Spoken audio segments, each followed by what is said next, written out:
بسم اللہ الرحمن الرحیم۔ اللہ جل جلالہ جس کی عقل خراب کر دیتے ہیں اور جس سے اللہ جل جلالہ ناراض ہو جاتے ہیں، اس کی عقل کو چھین لیتے ہیں۔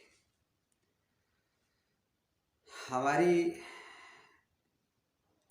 کتابوں میں ایک مسئلہ لکھا ہے، فتاوی شامی وغیرہ میں،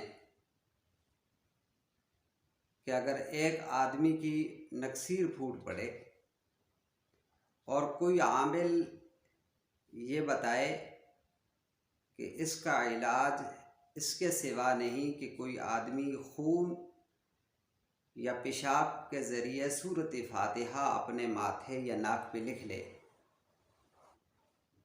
تو اس میں کوئی حرج نہیں۔ اب اس مسئلے کو بغیر پورا سنے، بغیر پورا پڑھے، اپنی مقصد کی بات کو لے کر بہت سارے لوگ اعتراضات کرتے ہیں۔ تو اس کی وضاحت فرمائی حضرت مولانا الیاس کوہمن صاحب نے۔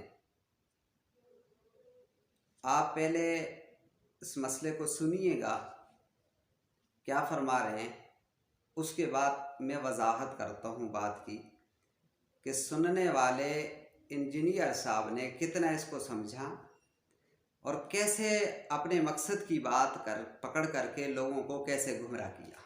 ذرا سنیے گا۔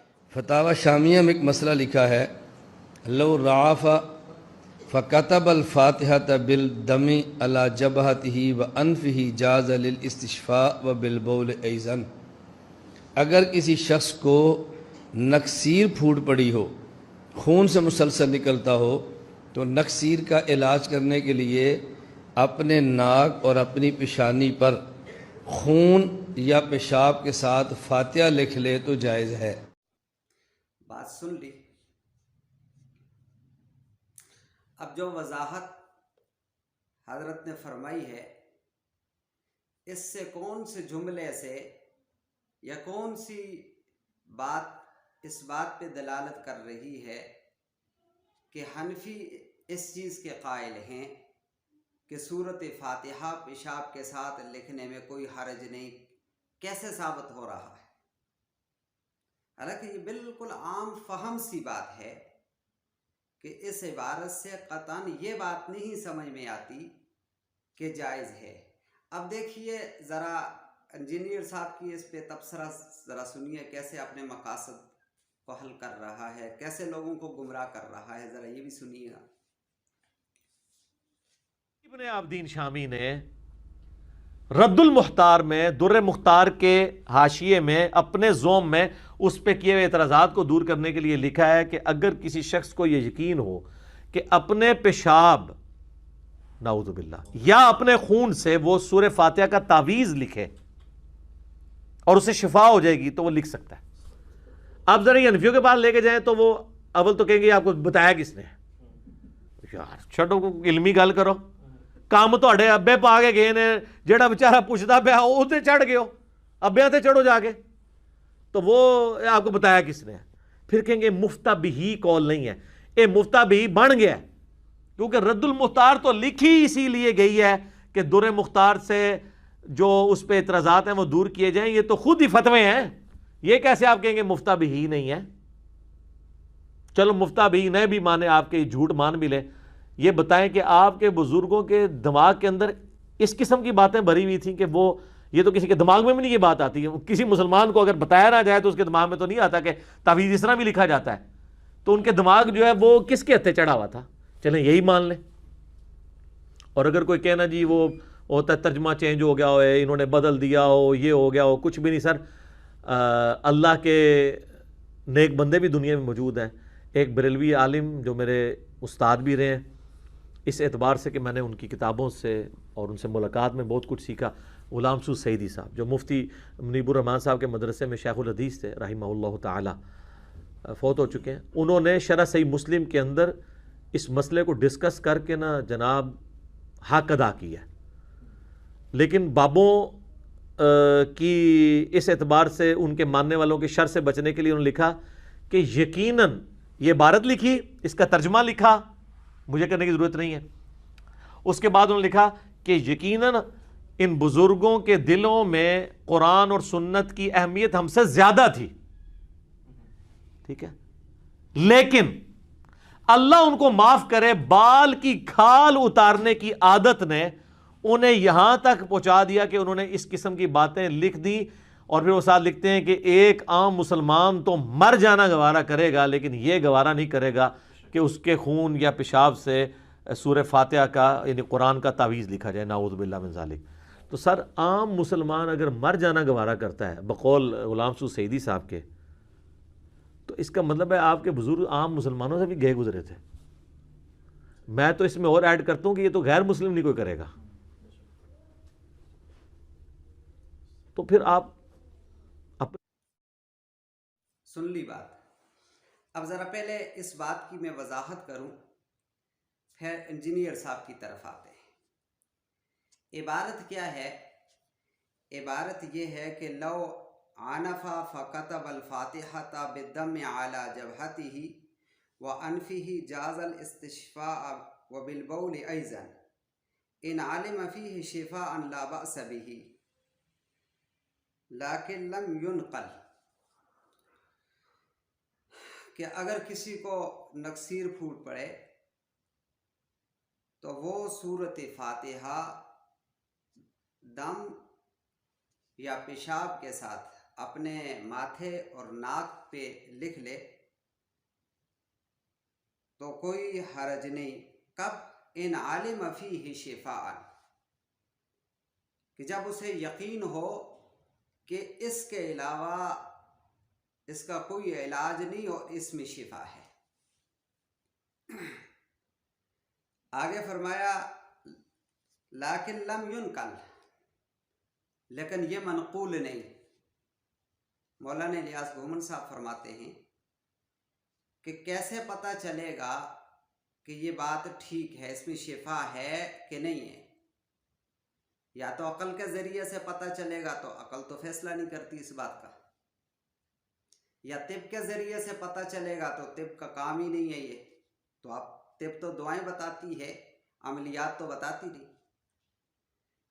قرآن حدیث میں اس کا تذکرہ نہیں ہے، تو نہ طب بتاتی ہے کہ اس کے اندر شفا ہے، اور نہ عقل بتاتی ہے، اور نہ حدیث اور قرآن میں ہے، تو پھر اس جملے سے کیسے ثابت ہو گیا کہ پیشاب کے ذریعے سے فاتحہ اگر لکھ دی جائے پیشاب کے ساتھ تو اس میں شفا ہے؟ یہ تو ایسی بات ہے کہ جیسے کوئی کہے اللہ جل جلالہ کا ارشاد نقل کر کے لو کان فیہما آلہۃ الا اللہ لفسدتا، اگر دو خدا ہوتے تو فساد ہو جاتا۔ اب مرزا صاحب کی طرح کوئی جاہل مرکب اگر اس آیت کو لے کر کے یہ شور مچانا شروع کر دے کہ دیکھو جی دو خدا تو ہو سکتے ہیں، جو یہ فرما دیا لو کان فیہما، اگر دو خدا ہوتے، اس کا مطلب تو یہ ہے کہ دو خدا ہیں ہی نہیں، ہو سکتے ہی نہیں ہیں۔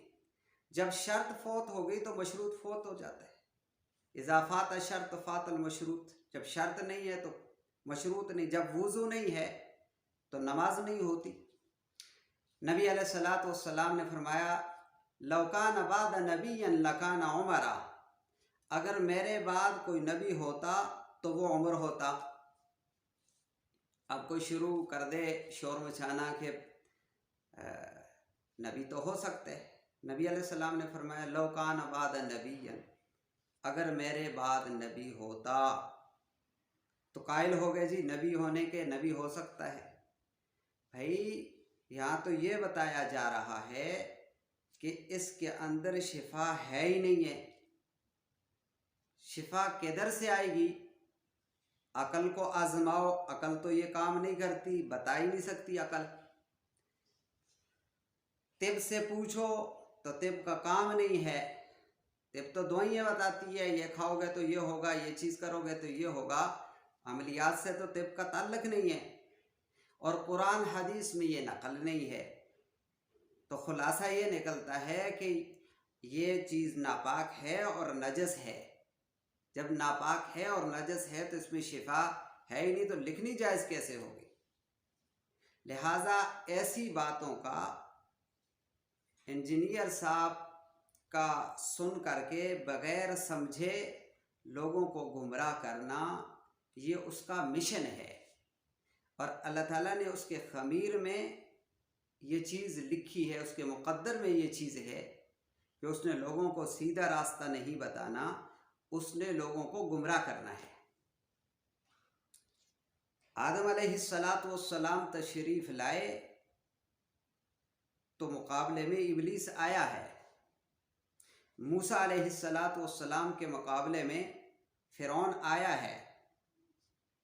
ابراہیم علیہ السلام کے مقابلے میں نمرود آیا ہے. نبی علیہ السلام کے مقابلے میں کئی منافق اور کافر آئے ہیں.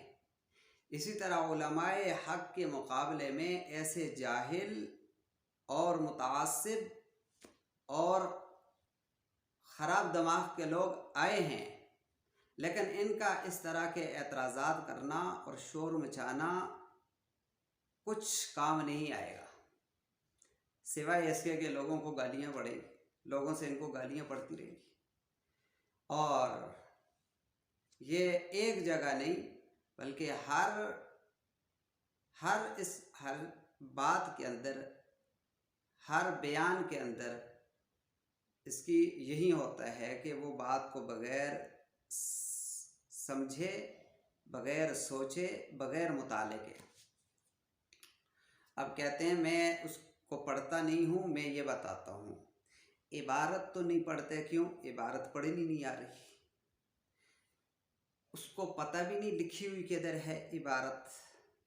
زیادہ سے زیادہ کہیں سے مترجم اٹھا لی، اس میں بات کو پوری طرح اس کے سیاق و سباق کو سنے پڑھے بغیر سمجھے بغیر آگے اس لیے بیان کر دیا کہ لوگ کہیں کہ دیکھو کتنا پیچیدہ مسئلہ اور اتنی بڑی بڑی کتابوں میں لکھا، یہ حضرت انجینئر صاحب نے ہمیں بتایا ہے. حالانکہ گمراہ کرنے کے سوا اس کا کوئی مشن نہیں. اللہ تعالیٰ اسے ہدایت نصیب فرمائے.